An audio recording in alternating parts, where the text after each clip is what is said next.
All right, fellas, absolutely just disgusting weather today in the Carolinas. I assume it's as bad as it is in Shelby as it is here in Durham. And this morning I got up kind of early and I hear the garage, not the garage, the, tr- the trash trucks and the recycling trucks coming through because it's trash and recycling day. And I had the thought that if I was president or governor, I guess I could be governor, or maybe in this case I could be mayor. It's almost election season. Go vote. I think I would run on the campaign that just twice a year on a day like this, I had the ability to shut everything down and just say not today. Like it's just not in the cards for us today. And I mean Walmart, all the way down to my job, nonprofit job, nobody's doing anything. Like we're closing down. Sorry for the inconvenience. Nobody wants to do anything anyway. Let's stop fooling everybody and let's close the schools and let's close everything. Your thoughts? Would you vote? Would you vote for that as a campaign? I mean, it sounds like a good idea, but honestly, I mean, your first responders got to be responding. Not on this day. The first responders Hospitals, get the right? day I think you off. can't. I mean, the hospitals got to stay open. Everything's. I mean, you can't do it. You don't want to, this is not the day to try to have a certain emergency surgery. Because I'm sending the docs home. I'm sending everybody home on this day. That's my David Allen for President 2032. The centerpiece of the campaign. I'm in. Oh my goodness. Welcome to Two Daves and a Mic. I'm David Allen, DA, along with David Allen, D. Ray, and Michael Allen, the Allen boys in the house. And this man stayed up till 2:42 a.m. to see Freddie Freeman walk it off last night. So we'll start with our Savannah Sweet Tea 6-pack and immediately get into the World Series because I'll probably stay up late again tonight if it goes late. But homie, I mean, we just were talking about whether or not we were going to pull for Freddie Freeman in the World Series, and then he has to go and do that. Dang, that's the second time. He did it last year too. Walk-off home runs in the World Series. Boys, it don't get no more clutch than that. Yeah, Dad, I know you were upset about the fact that one of, I believe it's Michael's friends commented and said, have you guys considered the fact that Freddie Freeman might go into the Hall of Fame with the Dodgers hat on? But at this point, if he is to win 2 World Series and potentially 2 World Series MVPs, we need to grapple with the possible reality of this. I don't think the only way he's going to be the World Series MVP is if he wins 2 more games with walk-off hits, because the big boy that we're going to talk about next is going to be the MVP if they win. That's a great point. What was I thinking? 4 for 4 and 5 intentional walks. After the last home run, they just decided, go on down, take your 90 feet. That'll be fine. Okay, here's what I don't understand, though, about that. Let's get off of Freddie Freeman. By the way, Freddie Freeman hits the walk-off. Dodgers take a 2-1 series lead. They play game 4 tonight in Los Angeles. Dodgers looking to take a commanding 3-1 lead. Toronto looking to get it back even. Here's the thing. Shohei Ohtani's on the mound tonight for the Dodgers, and so everybody's excited about that possibility. But listen, seriously, not 2020 hindsight vision here. The dude was 3 for 3 with a homer and 2 doubles. Nobody's on in the 7th. Why in the world did they pitch to him in the 7th inning with it a 5-4 game? It makes absolutely no sense to me. Yeah, I mean, Sir Anthony Dominguez has pretty good stuff, but I would have let him have first after he hit the 3rd one for sure. And yeah, I'm fascinated to see what happens tonight, given the fact that both bullpens had to go essentially 2 games. I mean, Glasnow went 4 2/3 last night for the Dodgers, so you're looking at some tired arms going tonight. Clayton Kershaw only threw a third of an inning last night, so I guess you're probably going to see him again tonight out of necessity. What a World Series we got going on right now. Clayton Kershaw was a take away from adding a chapter to his terrible postseason book because that ball was way out of the strike zone. The kid for Toronto bailed him out by rolling it over. But I'm telling you, if he can hold up on that, they walk in a run, and the Blue Jays might win that one right then, whatever inning that was in, like the 10th or the 11th, I think. Yeah, guys, I feel like I'm only technically here. Can you all hear me? We Yes. can. Yeah, sorry. All right. Let the chatter keep going. I hate to disrupt the podcast with the meta talk that is how I'm struggling to podcast, but the machine doesn't like me tonight. So Uh-oh. Well, anyway, baseball, I mean, it's here we are. Otani, 9 straight plate appearances that he reached last night. D-Ray, you already alluded to the 5 intentional walks.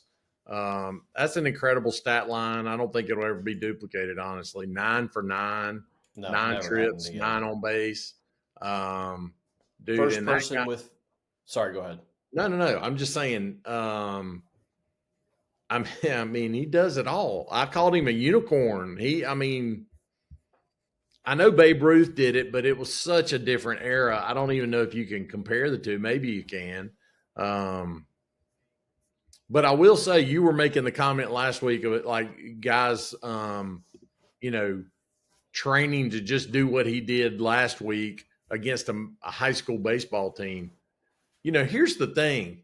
At least for my lifetime of being a baseball fan, the best pitcher on your team, generally speaking, in high school, was also the best hitter on the team, best athlete on the team. So the fact that Shohei is doing it is not crazy to understand. It's just that in this day and age of such specialization, they don't let the kids do that anymore. And I think maybe at least Shohei doing what he's doing will at least give kids around the world, not just in America, surely, the opportunity to say, hey, no, I'm literally the best hitter on my high school team. I'm probably going to be one of the best hitters on my college team, which then I could be one of the best hitters on my major league team. I don't know, but maybe that'll happen. Yeah, I mean, it's just hard to imagine though, because even if that's the case, you would think that the best pitcher once he comes to baseball will end up being a mediocre, hitter. And then we got Shohei, who, as you said, reached base all 9 times and is going to start Game 4 tonight. Our boy Carlos Collazo of Baseball America. This was a private chat, not tweeted out, but I mean, I think he's with us. Back, hard to imagine being one of those people who says, back in my day, the players were better when watching this kind of stuff unfold in real time. And that's how I feel about it. It's absurd. And it's a joy to watch the fact that Shohei Ohtani is playing the same game as Alejandro Kirk, who that's just, if you've been watching the games, Alejandro Kirk looks like he could be playing first base for the Eastside Baptist Church softball team on Tuesdays and Thursday nights. And they're playing the same sport out there, so that's the beauty of baseball, all different types of body types out there. Well, I would say that, I mean, Shohei's like Barry Bonds and Roger Clemens rolled into one. I mean, like he can deal it on the mound, and maybe he's not a Hall of Fame pitcher, but I guarantee you he's a Hall of Fame hitter because, I mean, that kid last night, you can throw that ball anywhere except where he threw it, and he just clocked it. So, anyway, interesting stuff from the World Series. Michael, you reconnected. Are you able to give us anything on the World Series, or are you just good for us to move on? no, man, don't care. Wow. Well, we're not going to get to anything you care about anytime soon because next up is college football. Wanted to talk about, looks like Brian Kelly is the latest to get fired down at LSU. The list is starting to grow as far as college coaches getting the axe. This one trumps what James Franklin got at Penn State a couple of weeks ago at $49 million to buy him out. Brian Kelly was at $51 million, I believe, to buy him out. Dude, where can we get a college football job? Holy cow, what a deal. Please sign me up. I think, though, this is good. If you have a college team that you're a fan of and they're not doing this, then you're winning. Because every dollar that they spend to buy out one of these coaches is a stupid dollar spent. and it's a dollar that doesn't go toward the NIL to bring in players that can actually affect things. I just think, I mean, I think I've gotten this takeoff on here before. I think people think that there's like magic in coaching or something. And I cannot understand. I cannot understand spending that much money just to not have a head coach anymore. It does not make any sense to me. The weird thing Well, about Brian Kelly is he was a bad fit from the jump. I mean, the first time that he was in the LSU basketball game trying to do a Bayou accent of family, we knew this was never going to be a fit. And the thing is, so many coaches have gotten fired already, and there are still more coaches to get fired. Someone is going to talk themselves into Brian Kelly. It's going to happen. He's going to end up somewhere else. And I don't know what to say because the LSU game on Saturday, he looked like he had lost the team in the middle of that game. They quit on him. And what a strange. I don't know if you guys have seen this, but there's already murmurs about Steve Sarkisian at Texas and Marcus Freeman at Notre Dame both having their eyes on potential NFL jobs as well, and NFL teams being interested in them. So the question is, who wants to be a college coach right now? Unless you're going to get the $54 million buyout, that's a good reason to be a college coach, I guess. yeah, I saw a lot of folks talking about they got to offer Nick Saban basically, you know, Why? the But like, why would Nick Saban care? Like if I was Nick Saban, it'd be like $100 million is not doing anything for me at this point. I got all the money in the world. I'm good. yeah, well, no doubt. Just whether or not he is content, kind of like Bill Belichick, is he content of riding off into the sunset and being on Monday Night Football, or being, in this case for Saban, being on Saturday College Game Day? Is he content with that? If he is, no problem. But if he's not, hey, let's throw $100 million at him and see what happens. So we'll see. He's been at LSU. He knows what LSU is about. Miss Terry has been there, so she knows. So I think it's got to be Coach O's got to be the first call. Bring Coach O back. listen, that's one of my favorite memories as principal of Shelby High School was when Coach O called the coach's office to talk to Dax Hollifield. And he was like, I say Dax, and it was just awesome to listen to that end of the conversation. I had no words to say, just listening to Coach O on the other end of the line. So good stuff there. So, all right, staying with college football again, Michael, sorry, because App got beat again this week, and so did Carolina, although Carolina was this close 2 weeks in a row. They were this close.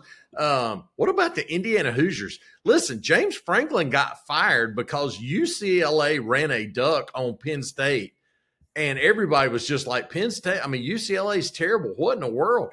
Dude, Indiana blew the doors off UCLA. Our boy Amaliva from Tennessee, holy cow. Indiana's legit. 56-6 over UCLA in a Big Ten game. That'll never get old to me. That UCLA and Indiana is a Big Ten game. They're currently second in the rankings, right behind Ohio State. So there's going to be a showdown there between Ohio State and Indiana coming. There's a ton of SEC teams in the middle. But Dad, who I'm most excited about to see, my darling of the year, is Vandy getting to play Texas on a Saturday big noon game it's at noon. It's not big noon kickoff. They got a win over Mizzou and their backup quarterback last week, 17-10. So Texas rallied to beat Mississippi State on Saturday. This kind of feels like a loser leaves town match in the SEC to potentially make the college football playoff. So Indiana, Vandy, BYU, Georgia Tech, those are 4 top 10 teams right now who nobody had, I don't think, in the top 10 8 weeks ago. Yeah, and that's the thing about Georgia Tech climbing up, trying to get to the point of making the playoff. When you start outside the top 25, it is a difficult chore, and they've done a nice job. So we'll see how it goes. Any other surprises or things to Cocktober, South Carolina, Shane Beamer, they lost the entire month of October. They just extended him after last year because the quarterback had such a great year and they were so good last year and really turned a lot of heads. And they got the same kid playing quarterback, and they have absolutely taken 3 steps back this year under Beamer. So, D-Ray, to your point about Brian Kelly might show up somewhere, who knows? He might end up in Columbia next year. Yeah, it's very possible. I was locked in on UNC UVA and the American Civil War Museum. Had to step out to watch the 2 point conversion, so that was what I was doing on Saturday. Um, I think the only other surprise that I would mention, and I don't think they were in action this weekend. I don't think is Florida State being 0-4 in the ACC after beating Bama in Week 1. So they've lost 4 in a row. And I can't. That's another team who hasn't fired their coach yet, who's probably going to fire their coach. Um, Well, and the reverse happened for Bama. Bama lost to Florida State. Now they've won 7 in a row, I think, since then. So interesting. It's college football, man. It can happen any week, any day, whatever. And I think we'll see some more of that when we talk about the pros here in a minute. All right, Michael, here we go. You hadn't said a word on the Well, I pod. was just gonna hang on now. I was just gonna All right. say we're talking about coaches getting fired. Yeah. I got somebody to watch out for them. Listen. I also want to say I'm almost never pro coach getting fired. I almost always. I'm Mike, you gonna got the say it. third base coach fired famously on this pod. What do you mean? I did not advocate for him to get fired. I just said he needed to get off third base. He was doing a bad job. Somebody, Katie, clip it. Um, I think Dion needs to look out, man. But Bro. he'll just retire. He won't get fired, right? I mean, I feel like his coaching career has just started. Yeah, I think Dion could get fired. I mean, obviously they're terrible. Utah had 450 yards of rushing against them. I mean, Dion said himself, "You don't beat anybody that you give up 150 yards rushing, much less 450 yards rushing." Yeah, he could get fired. I think the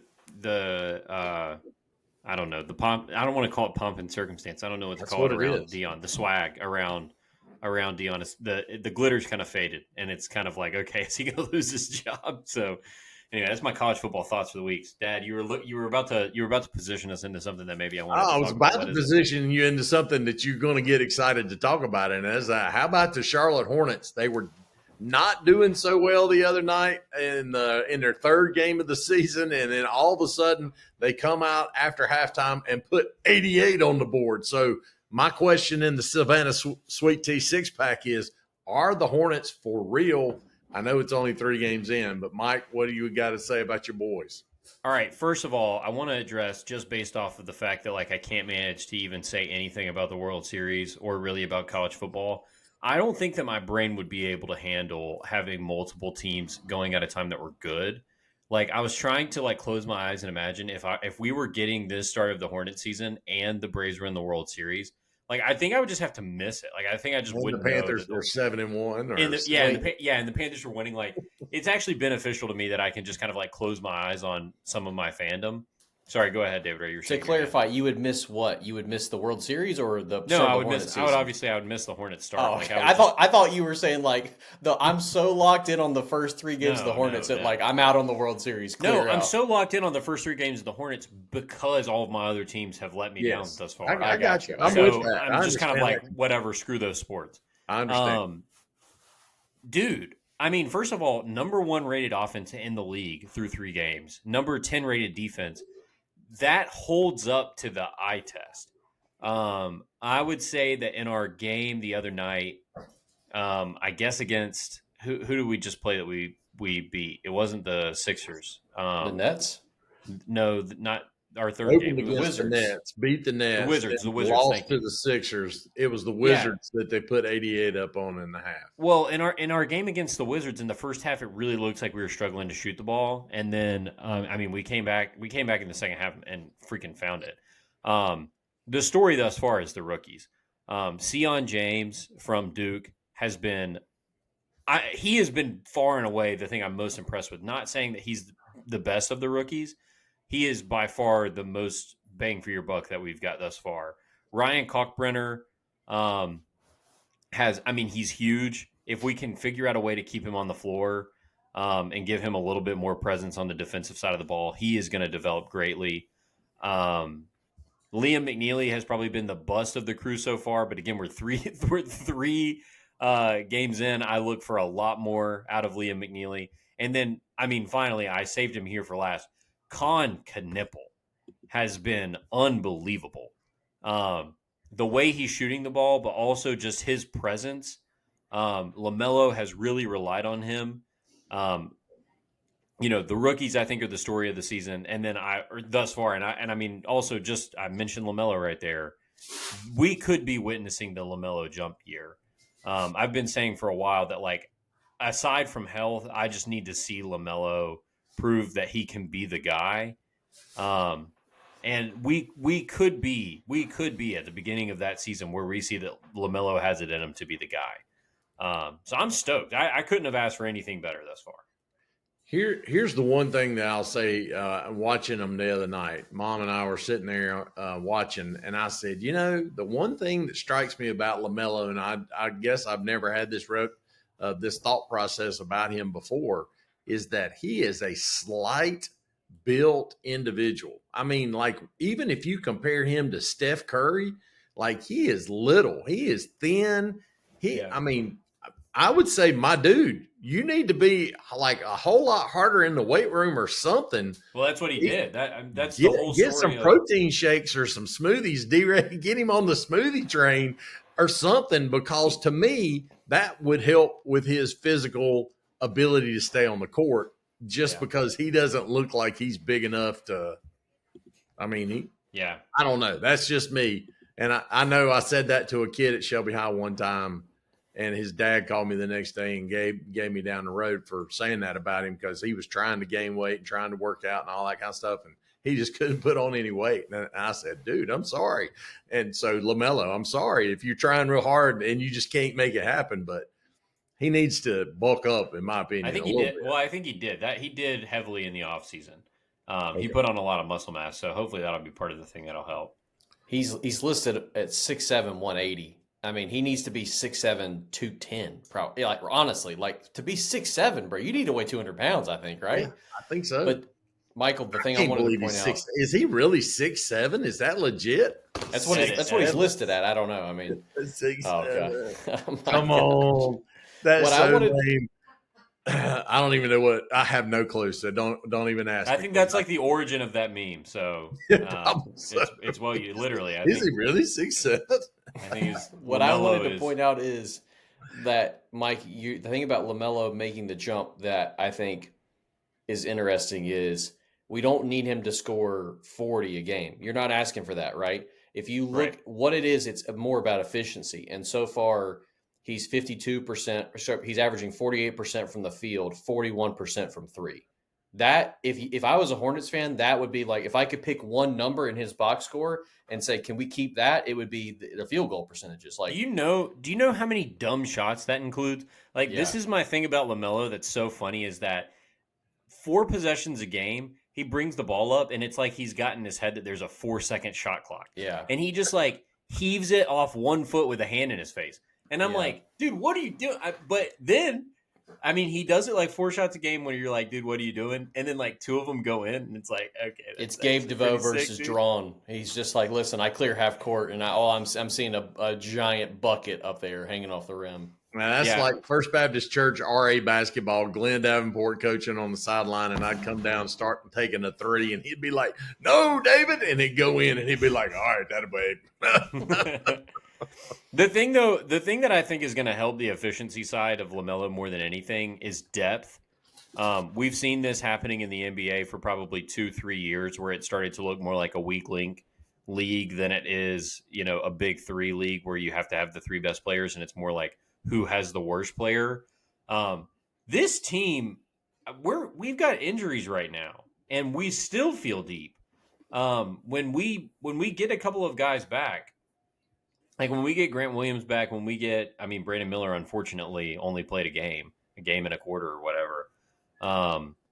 If we can be at full strength, we're going to have a lot of options, which I think will take some of that pressure off of LaMelo to create every time he's on the offensive side of the floor. So I agree with we'll that. see. Can I bring something up while we're here? Sure. Y'all are familiar with the song. I actually can't recall the song. I think it's by like Five for Fighting or 15. There's still time. Yeah, I think it's called 100 Years, Mike. 100 Years, I think. 100 Years, yeah. So So Kate, I got it stuck in my head last night, so we listened to it, and I told Kate what's funny is that I could like look up 15 in my tweets on Twitter, and I guarantee you that there would be something from my 15th birthday where I tweeted 15. There's still time for you.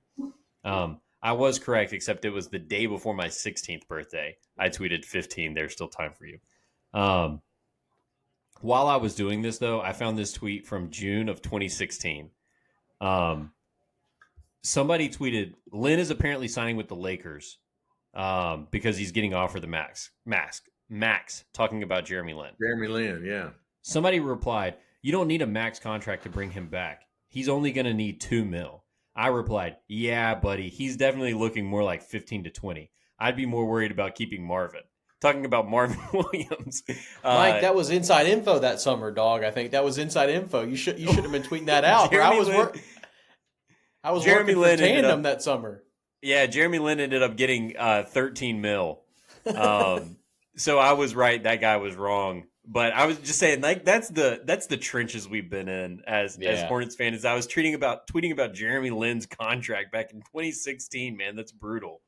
Yeah, and Marvin Williams got a bag that summer, 4 years, $64 million. I should have gotten at least $10K of that. Come on, let me hold a dollar, Marv. Well, considering how bad Jeremy Lin turned out after he played for the Hornets for that, spectacular run that he had, yeah, that's probably money. Who are you talking about? Jeremy Lin? How bad he played for the Hornets? No. I said after he played for the Hornets.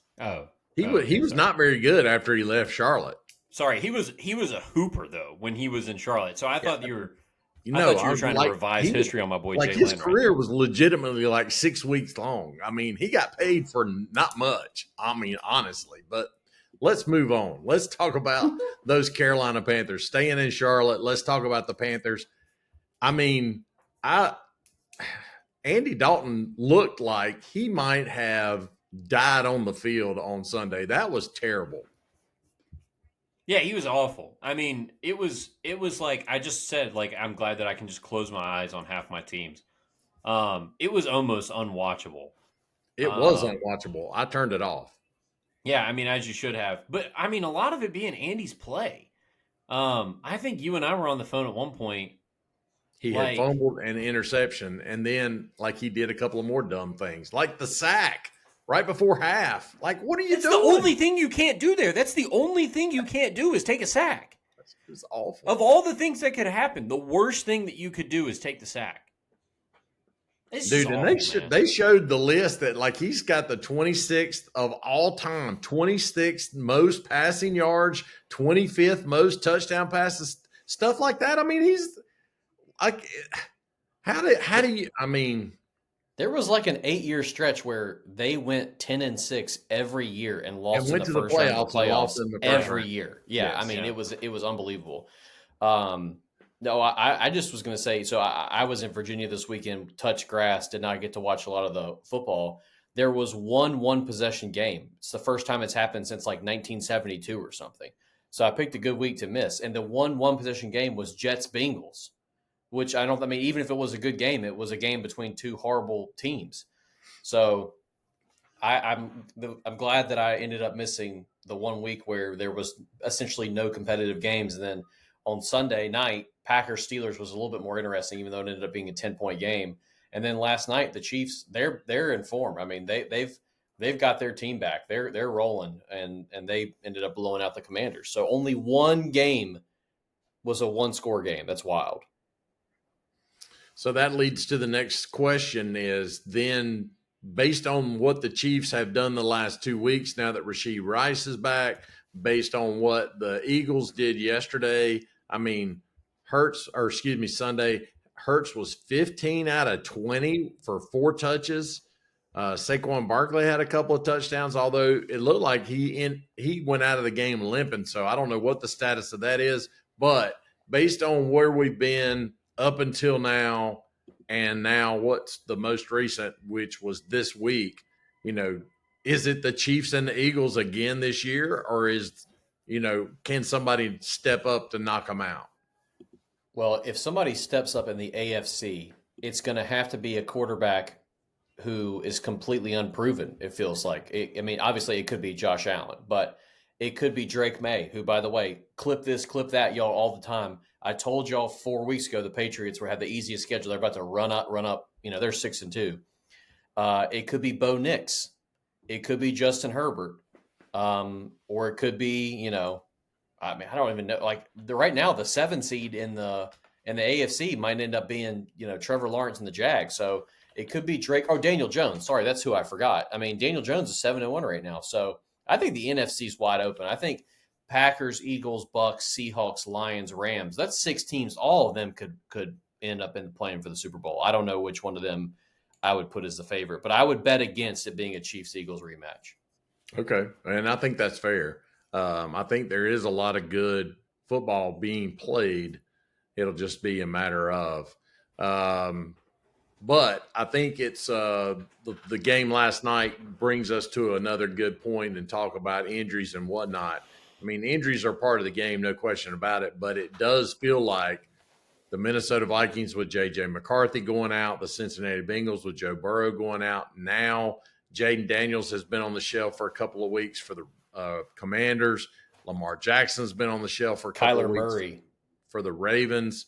Kyler Murray, yeah, but I mean, Brock honestly, Purdy. I mean, I'm just saying you could keep going. It's crazy. I know, but I'm just saying Jacoby Brissett has actually played, I think, better than Kyler Murray out there in Arizona. But that's all of these teams that we've talked about as being really good. I mean, Matthew Stafford didn't play at all in the preseason, and everybody was worried about him. Heck, I was about to not keep Devontae Adams because I didn't think Stafford was going to play, and now he's in the MVP conversation. So I think every team is one big injury. I mean, look at your Giants; they were terrible, but I mean, Cam Scatterbo, gosh, Mosey. They said I didn't see it, but apparently he broke his leg in half in that game. So injuries are a part of the NFL. They always have been. So who gets hurt in the first 6 weeks or 8 weeks has been key. Now let's see who gets hurt in these last 8 weeks and how that shapes the season. Now, last week I did tease, and this is not part of the Savannah Sweet Tea six-pack, but we never talked about our fantasy teams. We have not done that, I think, in about 3 weeks. So let's update our fantasy squads, and I'm glad to do it this week because I beat D-Ray heads up in the Manly League, so that got me back to 500. I'm 4-4 there. I am 2-6 in the BAFL. So those are the only 2 leagues I'm in. I know y'all are both in a whole slew. So what's your updates on fantasy league? Do y'all know, or do you having to look it up? You're both heads down right now.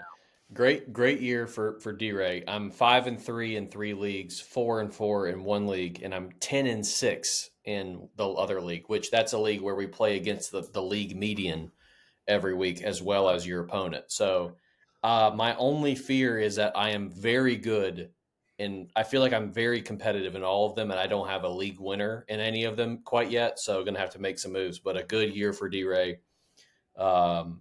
Paying dividends. I drafted Justin Fields in way too many leagues, by the way. So the fact that I'm this good and I drafted Justin Fields is kind of shocking. Well, and he actually had a good game this week. I know, and of course that's the thing. Every good game he's had, he's been on my bench, so it doesn't even matter. Yeah.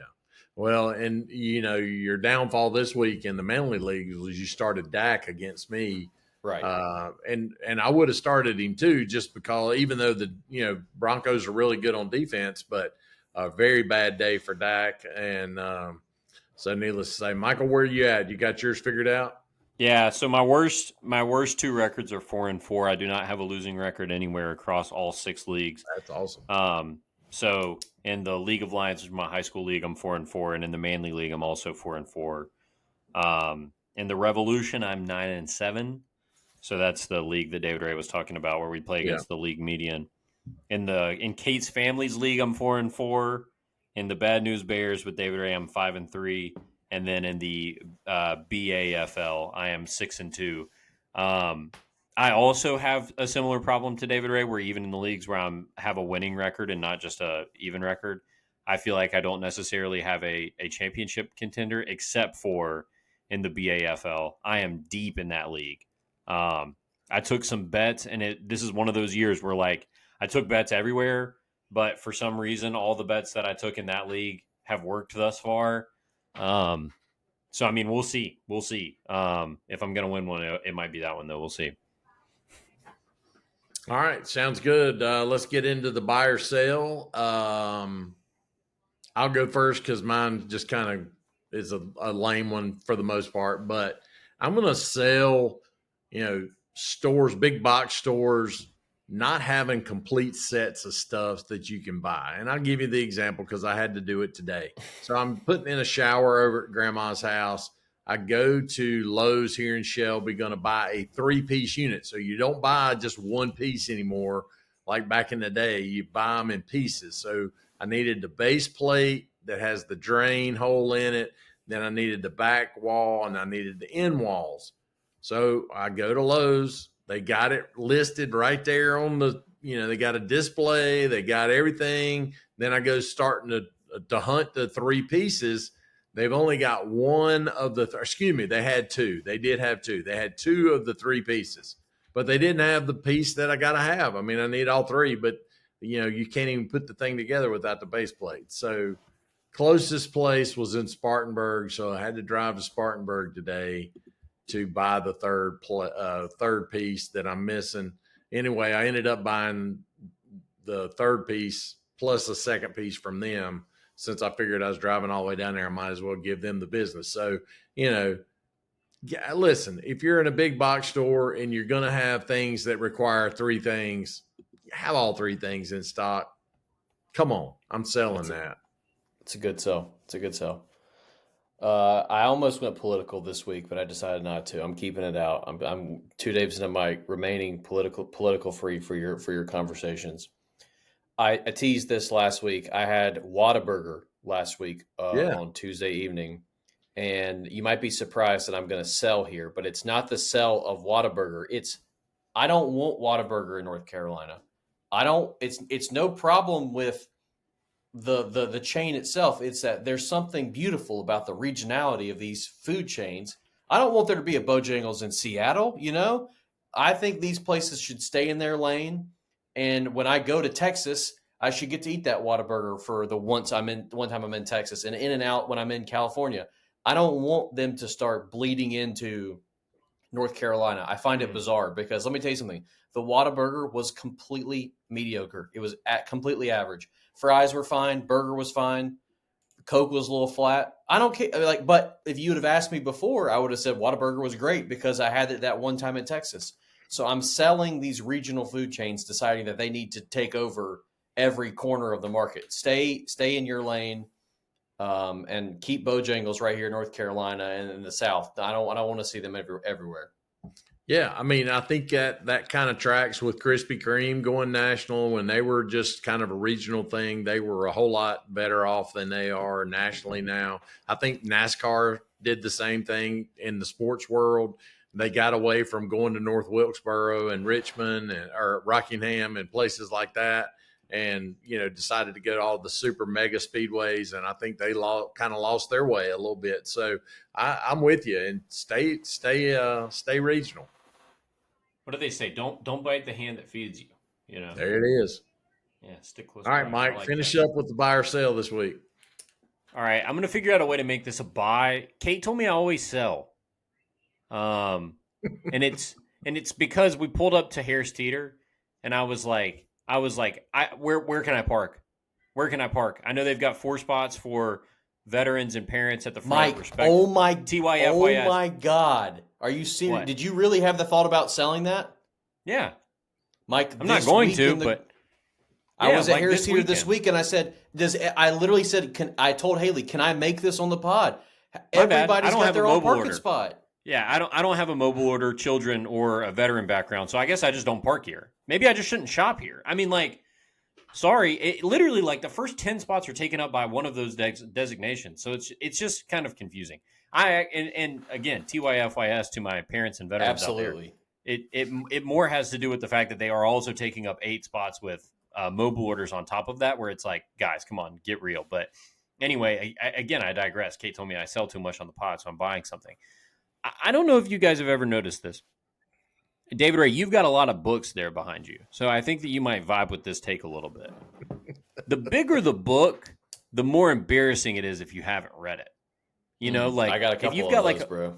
if there's like a little tiny book behind you, then it's just kind of like, oh yeah, that guy hasn't got to it yet. But yeah, you start showing me a big book, I'm like, dude, that guy's never gonna read that. Oh, you've got Infinite Jest back there. You're never gonna read Infinite Jest. No disrespect, David Ray. Do you have Infinite Jest back there that you can put on display for us? See, that's a humiliating book to have. Haven't And read it. see, and I'm I stare buying. at it twice a year and decide that I'm going to read it and never do it. Yeah, that my example of this is that I have Lonesome Dove behind me, and Lonesome Dove torments me because I know that somebody's going to come in here, and if Lonesome Dove was a quarter of the size that it is, I would just be like, yeah, I haven't gotten to it yet. But with it being the size that it is, it's just like, what's the matter, buddy? You afraid to read big stuff? You can't read long books? You can only read short books? So I think I'm buying the idea that the bigger the book, the dumber you look for not having read it, even though it should really be the opposite. Um, I'm buying that premise. Well, I know all of my former colleagues and my former students would probably laugh at this one, as an English teacher and not a real big reader myself. Katie was talking about going to a movie the other night and saying she had read the book and the movie wasn't any good. And I said, yeah, there you go. That's exactly what you need to do. You need to quit reading books because it ruins a good movie. I don't know. So there you go. All By right, the way, so Dad, as it pertains to movies, hilarious, they've dude. announced this week that they are refinishing whatever the word is, A New Hope, and Rocky it's going to 3. come out in IMAX. Oh, Rocky 3. yeah, they are re-releasing Rocky 3 in November with added scenes like Oh, okay. stuff that you may used to have been able to get on the Blu-ray. I don't know. Okay. Yeah, they're remastering A New Hope, and they're going to have it in IMAX in 2027. So 2027, that's how far out we are. Wow. And I just want to take 1 second because there's nowhere this is going to go else. Jay Wilson asked me today to cover UNC basketball and Charlotte FC. I'm going to say Okay. this really quickly. We're never covering Charlotte FC. There's nothing Stop that they asking. could do. Don't There's stop. nothing Charles, that you they can could hear do. us. Stop. They could win the MLS Cup if that's even a thing. I'm sorry. The three of us, we are at capacity on sports. We cannot do it. I'm so sorry. I've stopped paying attention to half the sports I like. You think I'm going to start paying attention to the MLS? Yeah. It's Hey, no one thing offense I to you will guys. say. Hey, one thing I will say about Charlotte FC is the only thing I can tell you. Their head coach name is Dean Smith. That's right. That could not happen in another state. It just wouldn't happen. But here, the freaking head coach of the Charlotte FC, and he's British or something. He's not from he's here. not American. Yeah. He is not from down south. Yeah. Gotta love it. Secondly, All right, David, just want to say yeah. I'm not going to do UNC hoops either. I'm just telling you, I'm going to go on big hitters tomorrow night after the UNC Plug, Central wow. Arkansas or whoever they're There you go. scrimmaging to talk UNC hoops. So you'll get it there. And when I'm in charge of the 6-pack, maybe we'll do UNC hoops, but not today. All Caleb right. Wilson, Well, we'll say him. I have something here. I received an anonymous tip this week, and I need to bring up a topic on the pod. And the topic is DA's pants in this photo. Where did that come from, dude? I know Anonymous tip. Dude, I know where that picture was, but I don't know where you got it. Yeah, But that's Dad, where the was the point. picture? That picture is a club officer's picture in the 86 yearbook. Okay, so Dad, think about it for a second. Who could possibly be in a yearbook class right now who could find that? Oh, in a yearbook class? I'm Can I guessing. actually just read to you the message that came with this? Oh, sure. Go ahead. Big Mike found this pic of your old man, and his taste in pants needs to be brought up on the next episode of Two Daves and a Mike. If anyone asks, this was sent anonymously. Yeah, that's Jed Crow, probably. Yeah. And I'll tell you what, have you ever read a more David Crow sounding text? That sounds just like you. Sorry to throw you under the bus there, Jed, but golly, you sound like your daddy, boy. Hey, though, Jed bringing back some good-looking stuff. Hey, tell Jed to look in that yearbook a little bit closer because I'm in a toga and I'm in some black short shorts in that one. Dude, I got some good pictures in that yearbook. Mike, will you send me that picture so I can make it the Yeah. screensaver for? Yeah. Absolutely. Listen, there was a pep rally we had where everybody was in like black tie, and I literally had on to lead the pep rally a black bow tie around my naked neck, no shirt, a pair of short black shorts, and like tails, like a tuxedo jacket. Dude, I'm telling you what, we used to rock it and roll it in the pep Yeah, rally. dude. Going back to my could win a gold medal in pep rally. Boom, chicka, boom, baby. Let's go. That's right. Jed bringing out the good stuff. All right, let's get into our draft. Hey, it's Halloween week. We got trunk or treat at the church tomorrow night, having to move it inside because of the rain. Sorry to Jessica about that. But Friday night is Halloween night. Good night.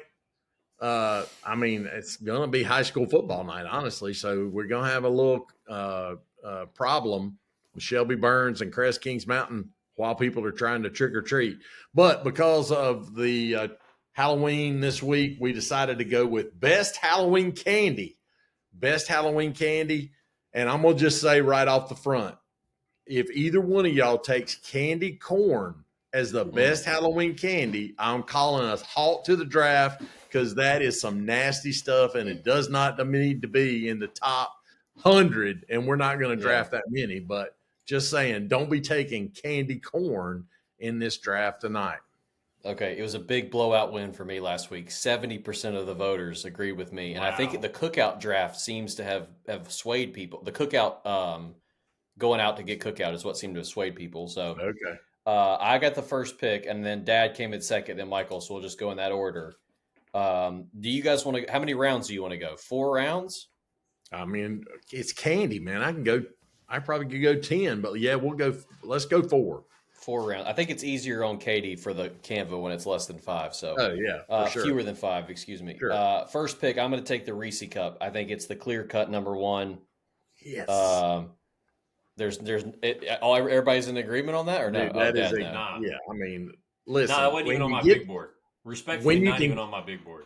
Oh, shut up! When you get the little ones that are individually wrapped, so you don't have to buy. Oh, dude, like you can get a whole bucket of those and just grub. I mean, listen. What the best thing about having kids is let the access to the candy after trick or treating. When you guys would go trick or treating and trunk or treating, and you'd come home and you'd have your pumpkins full, and I'll be eating those things for days.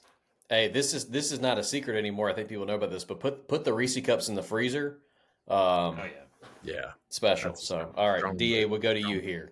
Well, I'm going to go bite-sized Snickers as number 2. Yeah. I mean, you know, it's probably not the most common one there, but I mean, it's hard to beat. It's hard to beat.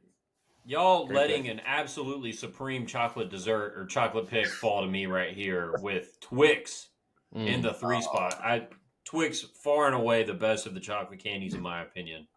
I'm gonna follow it up with the first hard pivot off of chocolate candies, and I'm gonna take the 1-1 in that category, Skittles. Little packet of Skittles. Golly, I'm off to a hot start. The folks are gonna love me this week. Hey, one of my favorites. Maybe it's more old school than it is. I don't know because I don't know what everybody's doing nowadays. I'm going Sweet Tarts, number 5. Oh yeah, good pick. Respectfully, I was given Sweet Tarts if I did good in singing in the Little Angels. You know, I didn't.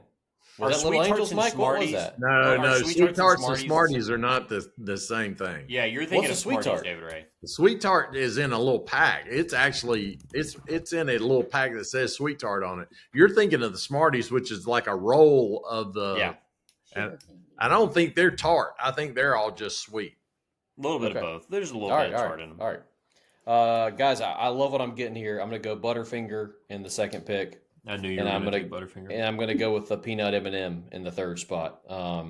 This is a crazy list. I have to drop the D-Ray lore that you were at one point allergic to peanuts, which is insane. Yeah, I almost took payday, to be honest with you, but I didn't want to steal that from Dad in case he wants it. That's a big bar. That's a big bar. So. Hey, I will say real quick story on Butterfinger. I was listening to Matt. It used to be Matt and Ramona on WBC, whatever it is. What is it? The Link? I don't even know what it's called now. Matt's on there still, and now he's on in the morning. And the man had never had a Butterfinger, so his co-host went down the hall in the candy machine and got him a Butterfinger, and he was not impressed. I was a little surprised by that. Yeah, David Ray, thanks for not taking it. So I will take my classic payday at the 8 spot. I mean, just God. Good stuff, babe.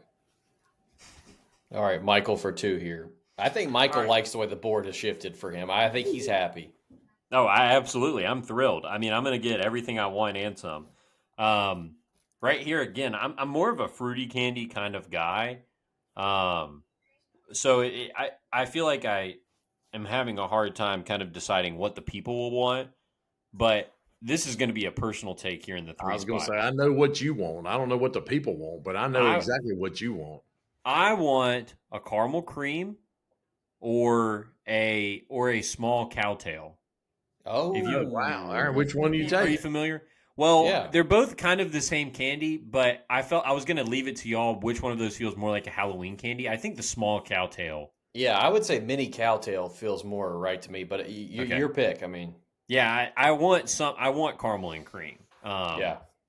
So I Good I'm can't, gonna pick, go. Mike. I forgot about the cowtail. That's a great pick. Gosh, I love a little mini cow. dude. Dad's shaking his I head. thought 100% you were going nerds in the little box. I mean, and now you're a No, nerd cluster guy, but I thought you would have no, the gone with nerd the cluster. nerds. I'm No, surprised. but along those lines, to wrap my squad out, I will take dots. Dots are a Mm. Halloween classic. I mean, I don't have those any other time of the year, but I will crank dots whenever they're in the mini boxes from the pumpkin. So shouts out to dots. All right, I'm going to finish it up. Listen, I would love to go Super Bubble right here because the Super Bubble is the best Oh, bubble gum. I, yeah. as a matter of fact, I might just go ahead and take it, especially the green apple. I do green Yeah, apple bro. Super Bubble. I'm gonna tell you, I'm just going. I've talked myself into it. I'm going Yeah, green Okay. apple Super Bubble right yeah, here. it's a good pick, man. I It's a was good pick. gonna The go bubble blow gum is pop. yeah. I was gonna go blow pop there Oh, because blow pop is such a. I mean, you get bro. both. You get the candy Yeah, and the gum, yeah. but the gum is really substandard. So I'm going Super Bubble. Dude, both of those. I mean, obviously you can't take both, but I mean, both of those just top tier in my opinion. David Ray's gonna take some BS right here. Yeah, I feel like this is the kind of Yeah. pick. Yeah, I know what I should take, but I'm not going to do it. I'm going to go with a Jolly Rancher in the Mr. Oh no, I Relevant love pit. that. Okay, I loved a That's a little great blue take. raspberry back in the day. I feel like the smart pick might have been a Starburst or an Airhead, but both of them Agreed. I used to had get both of those on stuck my to my big board. teeth, and so I love the Jolly Rancher. So I got to go. I'm going to go there, and I feel like I had a good draft all in all, but Let me Listen, say something about the airhead. I love an airhead, okay? But there is not any other candy in the world where I dislike between flavors, like where the flavor dislike differential is as high okay. as it is with airheads. Like with a Skittle, you could hand me any Skittle and I'd be fine with it. With an airhead, like there are literally airhead colors that I'll just be like, no thanks. I don't feel like I'm like that with any other candy. So airhead, get back in the lab on some of those, honestly. Watermelon, blue raspberry, sometimes mystery, like those are fuego. Like get back in the lab with the orange. Who I gotta say it, get back in the any lab with any grape. any OLI? Well, yeah, I was just gonna say your pick of Jolly Rancher. My girl, Miss Richardson at Shelby High School, she would always have a big bucket of those on her desk, and I would go in there and clean them things out. But another thing that she would have in there too that I would get after would are the Starburst, the little individually wrapped Starburst. Yeah, oh yeah. They're pretty solid too. And of course, I said Blow Pop was really my OLI there. So I think you'd go. There's so many different ways you could go. Mom wrote Heath Bar down on a piece of paper and was holding Yeah, it up trying to get somebody to draft that. But I don't think Yeah. any of us three have ever That's enjoyed a the Heath mom Bar candy, like bro. Mom. Yeah, It's a Mom's a mom big Heath candy. Bar family fan on Respectfully. that one. I left out Milky Way and Kit Kat. Both yeah. of those, People if are you going to be know, mad if about Kit Kat for sure. yeah, Kit Kat's goaded. It's just a little bit too plain, a Dad, little do I bit have too it straight right to the that point. Granddad was a big fan of the Mr. Goodbar? Do I remember that correctly? You do remember that correctly. He did like a Mr. Goodbar. And I Yeah, mean, what's not to like? A lot of chocolate and a lot of peanuts. yeah. I always thought like the Hershey bar with almonds, there just weren't enough almonds in it. Hershey bar is a good milk chocolate. I mean, I love it. But the almond one, which I always got because I prefer the ones with nuts, just didn't have enough nuts. So Yeah. that's why the So payday is so good, in my opinion, because it's loaded with the pecans. I mean, the peanuts. Sorry. just to clear out here, 100 grand bar, Mr. Goodbar. We just mentioned the Hershey bar. Tootsie Roll. I feel like a Tootsie Roll is maybe one of the most common Halloween candies, even if it's not good. Yeah, it probably is because you can buy so many of them cheap. Baby We got Ruth, Three Dum Dum. Musketeers. I think we bought Mom bought these gigantic bags of Dum Dums to take to trunk or treat tomorrow night. Go. Yeah. Yeah, 500 No, Dum Dums. no Milk Duds or Whoppers mentioned today. Just want to point that out. Those both That's a stink, in my That's a opinion. movie candy. That's not a house. Milk duds go crazy, but I will absolutely pull out a crown if I have a milk dud right now. 100%. I can tell you which one it'd be too. Was in the dentist chair today for fewer than 20 minutes, and when I got home, I ranted about what that means about that one cavity that I had. But I'm not going to do it on this pod. I respect all the listeners and those listeners that might be related to that person. So respectfully, that's all I'll say. Oh, respectfully, hey, Noah of the pod, Michael's going over to meet his newest addition. Will baby name redacted. We'll do that like Tyler did when he was on with us a couple weeks ago. Michael, give him a big hug and a kiss for us, and get some good love on that baby when you get over there tonight. Yeah, well, he's very small. I'll probably either not hold him or hold him like this. Yeah. So we'll see. But all right, anyway. Sounds good. Hey, I don't know. We probably left some stuff out, but we got to go.